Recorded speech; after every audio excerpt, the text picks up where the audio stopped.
estrategia del día es traída para vos por bloomberlinia.com. Muy buenos días, estrategas. Soy Francisco Aldaya, editor de bloomberlinia.com, y hoy les voy a contar las 3 noticias más importantes para que arranquen su día. Además, Juan Pablo Álvarez con todo lo que tenés que saber sobre los bonos en la fija. Como siempre, no se olviden de darle clic al botón para seguir a este podcast, de compartir este capítulo, de activar las notificaciones y si te gusta lo que hacemos acá de lunes a viernes, ¿por qué no darnos un 5 estrellas? 1. Vista Energy, el segundo mayor operador de petróleo no convencional en Argentina, informó un aumento del 40% en su producción anual durante el segundo trimestre, alcanzando los 65.300 barriles diarios de petróleo equivalente, incluyendo un incremento del 46% en la producción de petróleo. La empresa del ex YPF Miguel Galucho bajó su lifting cost por un 6% interanual, mientras que logró conectar 25 pozos en la primera mitad de 2024 y ahora apunta a llegar a los 54 pozos durante el año.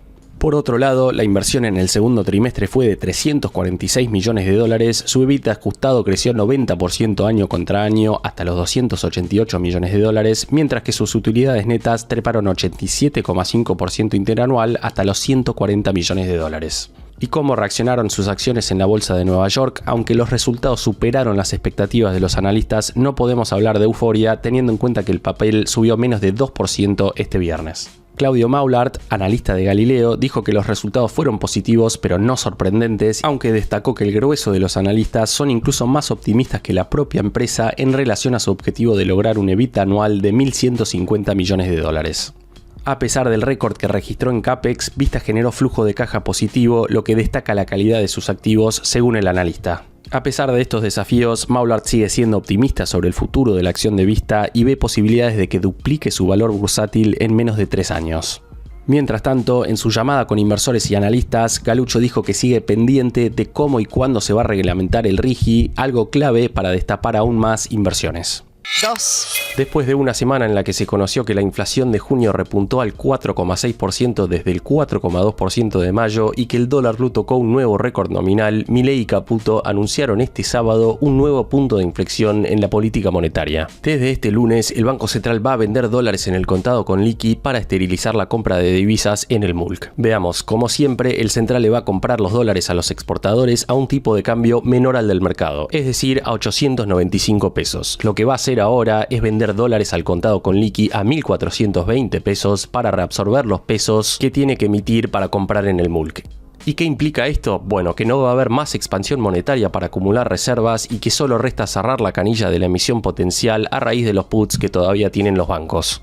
Y también sobre este punto hubo noticias el fin de semana, es que Milei le dijo a La Nación Más que este mismo miércoles se va a anunciar la solución que negoció y acordó el gobierno con los bancos para este stock de instrumentos que equivale a unos 17 billones de pesos. Pero volviendo al anuncio de esta nueva política monetaria, el caso optimista que interpretaron analistas como Salvador Vitelli y el economista Luciano Cohen es que el central va a seguir acumulando reservas, aunque menos que antes, que la brecha cambiaria se reduciría desde sus niveles actuales y que la inflación tendría una nueva señal para profundizar su ritmo descendente. El caso pesimista, que el mercado desconfíe de la capacidad de Caputo y Bausili para sostener este régimen al estar partiendo de un escenario de reservas netas negativas. Habrá que estar atentos entonces a la reacción de los activos argentinos durante esta semana. ¿Qué prefiere el mercado? ¿Menos inflación y cero emisión o acumular más reservas? Lo que seguramente se pregunte es si esto acelera o no el camino hacia la salida del cepo. 3. En medio de la tensión cambiaria y las nuevas medidas para que el Tesoro absorba la deuda del Banco Central, los bancos nucleados por Adeba salieron al cruce el viernes de las recientes declaraciones de Milei, que había tildado de golpista al Banco Macro por haber ejercido puts a pesar del pedido del gobierno de encontrarle una solución a este tema que genera presión sobre las necesidades de emisión de dinero. La respuesta llegó a través de Javier Bolsico, titular de Adeba, que defendió la legitimidad de los contratos de puts utilizados por los bancos para vender títulos al Banco Central y que se empezaron a usar fuertemente durante la gestión en economía de Massa para asegurar la participación de las entidades en las licitaciones de deuda en pesos. Bolsico dijo que las acusaciones de Milei eran injustas e incorrectas, además de preocupantes para la libertad de los agentes económicos. También criticó la banalización del término golpista, dejando así en evidencia un sobresalto en la relación del gobierno con los bancos en medio de la incertidumbre por el futuro justamente de los puts. Antes de pasar a la fija, veamos rápidamente cómo van a abrir hoy los mercados. El S&P Merval subió 0,6% el viernes, fue una jornada más roja que verde para las acciones argentinas en Wall Street, con subas superiores al 3% para Mercado Libre y caídas de más de 3% para Edenor. Los bonos en dólares se dieron por hasta casi 2%, el dólar blue va a abrir en 1.500 pesos, el MEP en 1.425 y el contado con liqui en torno a los 1.420 pesos. Y ahora, Juan Pablo Álvarez, contanos por favor qué está pasando y qué pasó la semana pasada en el mundo de los bonos argentinos. Buenos días, inversores, vamos a hablar de bonos. Venimos de un fin de semana muy movido en términos de anuncios. De hecho, sin ir más lejos, el domingo, una horita antes de que empiece la final de la Copa América, el Ministerio de Economía anunció que le va a comprar al Banco Central los dólares necesarios para hacer frente al pago de intereses de globales y bonares de enero 2025. En total son unos 1.528 millones de dólares que serán depositados en el Bank of New York, que actuará como fiduciario de estos fondos. Sin embargo, recordemos que esos 1.528 millones son solo una parte de lo que vence en enero, dado que en ese mes también hay amortización de capital. Por ejemplo, los bonos que vencen en 2030 pagan 8% en enero de 2025. Muy posiblemente este anuncio busque tranquilizar a un mercado que puede sentirse incómodo al saber que el Banco Central va a vender en el contado con liqui dólares que podrían ir a las reservas. Para poner en contexto, la consultora Econviews hace un resumen muy interesante de lo que se viene. En particular, Econviews señala que para lo que resta de 2024, los pagos en dólares no lucen tan desafiantes, de hecho ya no quedan vencimientos de bonos. Pero en enero de 2025, Argentina va a tener que afrontar vencimientos en dólares por 5.100 millones que se explican principalmente por amortizaciones e intereses de bonares y globales. Si vamos más allá, a lo largo de todo 2025, Argentina va a tener que pagar 8.900 millones de dólares por bonos, más de 5.100 millones de dólares a organismos multilaterales, 3.100 millones de dólares al FMI, 2.300 millones de devopreales y 500 millones de dólares de otras deudas. En total, son unos 19.800 millones de dólares a lo largo de todo el año que viene. Y desde 2026 hasta 2032, los vencimientos superan los 20.000 millones de dólares por año. Hecha esta introducción, ahora vamos a hablar con un especialista de mercado, como nos gusta hacer en esta columna. En este caso estamos en contacto con Pedro Ciaba Serrate, quien es Head of Research and Strategy en Portfolio Personal Inversiones. Buenos días, Pedro, siempre un lujo estar en contacto con vos. Te quería preguntar en primer lugar por la parte pesos. Venimos de días en los cuales el mercado se estaba volcando mucho hacia los fondos comunes de inversión Dollar Link en búsqueda de cobertura cambiaria. Sin embargo, ahora que vemos que el gobierno va a jugar fuerte para frenar la brecha, va a meterse mucho en la parte cambiaria, quizás puede llegar a cambiar el apetito. Te quería preguntar cómo estás viendo esta situación. Tuvimos muchos idas y vueltas, ¿no? Respecto al apetito por las estrategias de cobertura. Acá claramente, veníamos de 2 semanas con muchas suscripciones a los fondos que invierten en estrategias de cobertura, estrategias Dollar Link. Ahí quizás nosotros preferíamos más lo que eran las posiciones en sintético, que estaban dando tasas más atractivas, sintéticos armados con letras, con LECAPs, tasas fijas y compras de ROFEX. Pero dadas las circunstancias, la verdad, puede ser que estas nuevas medidas que el gobierno está anunciando vía Twitter, me parece que pueden tener algún tipo de efecto.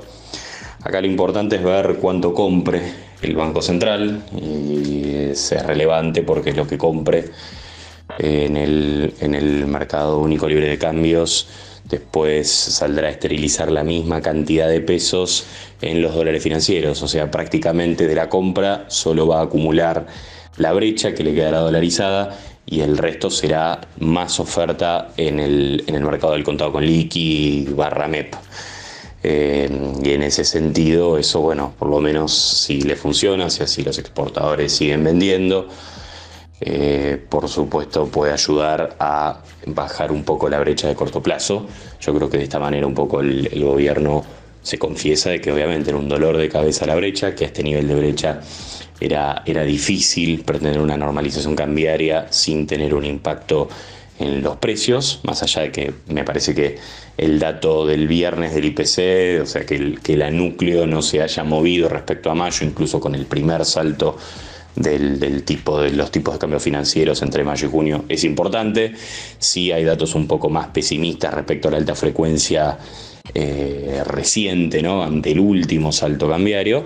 Entonces me parece que esta estrategia, esta decisión, que obviamente el gobierno la vende como algo cambiario, porque obviamente achica o reduce una de las canillas de emisión que podría ser por la compra de reservas, pero que puede jugar a favor en la reducción de la brecha, y en ese sentido, si se percibe de esa manera, obviamente tiene dos grandes efectos. Por un lado, me parece que puede ser a favor de las estrategias de carry trade, especialmente si esto mejora las perspectivas, ¿no?, de apreciación de tipo de cambio. Yo creo que hasta podría ser mejor incluso para las colocaciones tasa fija que las indexadas, y obviamente también de las de cobertura. Y por el otro lado, ahí me parece que se abre un juego entre corto y largo plazo para la deuda en dólares, porque bueno, obviamente la medida hace que vos acumules en el corto plazo menos reservas, pero si levantás un poco la cabeza, mirás más la película en el mediano largo, si realmente le funciona para bajar la brecha, yo creo que justamente ayuda, acerca, facilita eventualmente la normalización cambiaria. Y de esta manera me parece que la normalización cambiaria es la real garantía de la acumulación de reservas, pero ya no en un plazo determinado, sino en el largo plazo, de manera sistemática, de forma intertemporal. Y eso obviamente está muy relacionado a la reducción del riesgo país, ergo me parece a la apreciación y la ganancia de capital de los bonos en dólares. Respecto de las nuevas letras, las LEFI, ¿qué impacto te parece que puede tener en el mercado este cambio de política monetaria del gobierno y del Banco Central? Bueno, creo que el mercado ya había tomado nota post-conferencia, una conferencia que había dejado un sabor, si uno quiere, agridulce. Yo creo que el mercado estaba esperando un tinte cambiario, finalmente no lo tuvo la conferencia, pero sí había dejado algunas cuestiones que eran muy interesantes. Para mí el mensaje era que iba a haber una suerte de suba de tasas, especialmente para las colocaciones más cortas. Yo creo que quitar la referencia del pases, ir hacia las letras, algo que tomando las LECAPs, me parece que el Tesoro no había tenido éxito, con esta eliminación compulsiva de los pases y esta rotación hacia el nuevo instrumento, que ahora sí ya tenemos los detalles. Finalmente va a capitalizar intereses para que no afecte la cuenta de intereses del Tesoro. Eso es un dato interesante. Me da la sensación de que ya simplemente con la rotación de instrumentos del Banco Central, el Tesoro, por lo menos en lo que es la efectiva percibida por los bancos, dado que no tienen que pagar ingresos brutos en el instrumento del Tesoro, iba a ser mayor, y en ese sentido el mercado, tanto en lo que es la BADLAR como lo que era el tramo corto de las letras del Tesoro, ya había empezado a percibir una suba entre 3-4 puntos de tasa nominal anual. Pero bueno, da la sensación que el gobierno, una vez implementado el esquema, podría llegar a subir un poco más la tasa de interés, especialmente justamente para tratar de aumentar un poco lo que son las tasas activas y tratar de aumentar el spread entre tasa activa y el crawl, ¿no? Y en ese sentido me parece que incrementar un poco el costo de oportunidad de quedarse parado arriba del producto dolarizado, algo importante en el punto justamente de la acumulación de reservas. Yendo ahora a la parte de dólar, Pedro, te quería preguntar si se justifica para un inversor el BOPREAL, teniendo en cuenta cuánto más caro está que los bonos soberanos. Bueno, desde mi punto de vista, por lo menos, la inversión en BOPREALes es una forma de jugar el trade argentino, pero de jugarlo de la forma más conservadora posible. En ese sentido, acá pensando en que eventualmente en el 2027 pueda venir un gobierno quizás no market friendly, si la administración de Milei no le va bien, para ese momento seguramente el inversor en BOPREALes ya va a haber cobrado sus dólares. En cambio, el de globales, independientemente del lugar en la curva donde se pare, incluso en la parte corta, todavía va a tener algo de residual y eventualmente podría llegar a tener un dolor de cabeza. Así que, dado la situación actual, dado que obviamente son riesgos del Banco Central, no porque sí, o sea, lo digo esto, sino porque en realidad gran parte de estos 10.000 millones de dólares a BOPREALes no se van a pagar, no se van a ver involucrados dólares, casi 3,5 mil millones de dólares van a ser básicamente pagados con menor recaudación fiscal, ¿no? Porque son la parte de los primeros 3 strips del CL1 que pueden ser aplicados para pagos de AFIP. Con lo cual, en realidad, el monto de lo que es BOPREALES es bastante más bajo que los 10.000 millones de dólares, ¿no? Para verlo en términos de la cantidad de reservas que se van a utilizar para pagar estos BOPREALES. Y en ese sentido, para nosotros hoy en día, el BOPREAL más atractivo es el Serie 3, que la realidad es que tiene una paridad de alrededor del 74%. Es un bono que paga un cupón anual del 3%, pagadero trimestralmente, y arranca a pagar capital, lo hace en 3 cuotas, en noviembre del 2025 hasta mayo del 2026, que es su maturity. Para nosotros incluso está rindiendo por arriba de la tasa en dólares, tomando el flujo AFIP del Serie 1B. La realidad es que nosotros pensamos que todavía no comprime más por una cuestión técnica. La idea de decir que la posición técnica todavía no está muy limpia, que hay empresas, acá hay que recordar, que lo tomaron, lo suscribieron para eventualmente pagar dividendos a sus casas matrices del exterior. En nuestra opinión todavía eso no está totalmente resuelto. Más de una compañía se lo quedó para eventualmente venderlo en el futuro. Yo creo que parte de estas ventas que hemos estado viendo en el último mes persiguen justamente ese objetivo. Así que normalizada la situación, yo creo que es el BOPREAL que más upside tiene, por lo menos en el corto plazo. Por último, Pedro, te hago una pregunta sobre el mercado internacional. Me gustaría ver cómo estás analizando la renta fija estadounidense en este momento. Bueno, el que invierte en Estados Unidos en este segundo semestre sabe perfectamente que las decisiones y el plan de acción de la Reserva Federal van a ser fundamentales, ¿no? Tanto en el equity como en la renta fija. En ese sentido, yo creo que más allá de los datos que han sido muy positivos, tanto en inflación en los últimos meses, como también muestras en la actividad que reflejan cierta debilidad, no de un desplome, no de un hard landing, pero me parece que esa doble combinación empuja a la Reserva Federal a que por lo menos inicie el desandar del camino de suba de tasas que tuvo en los últimos años. En ese sentido, quizás septiembre puede ser la ocasión de ver un primer retoque. Hay que tener en cuenta que el mercado hoy en día descuenta casi con una probabilidad del 90% de que haya 2 retoques este año. Sí me parece que ahí es donde va a estar donde está hoy en día la discusión, es que la cuestión política, el plano político, va a tener injerencia bastante profunda, algo que quizás en esas latitudes no era de costumbre, quizás es algo que nosotros los argentinos lo entendemos perfectamente, pero dado que ambos grandes candidatos no son realmente garantes de cierta racionalidad fiscal, de tratar de aflojar un poco las discusiones del déficit, de los problemas con los límites de techo de deuda que se han vuelto cada vez más recurrentes y engorrosos, y en ese sentido, dada la situación actual, yo creo que si el mercado espera del próximo presidente de Estados Unidos quizás un nuevo programa de estímulos y eso se lo asocia a un rebote en la inflación, yo creo que podría ser negativo, si querés, para que participe de forma negativa dentro del sistema de incentivos de la Fed de apurarse con la baja de tasas.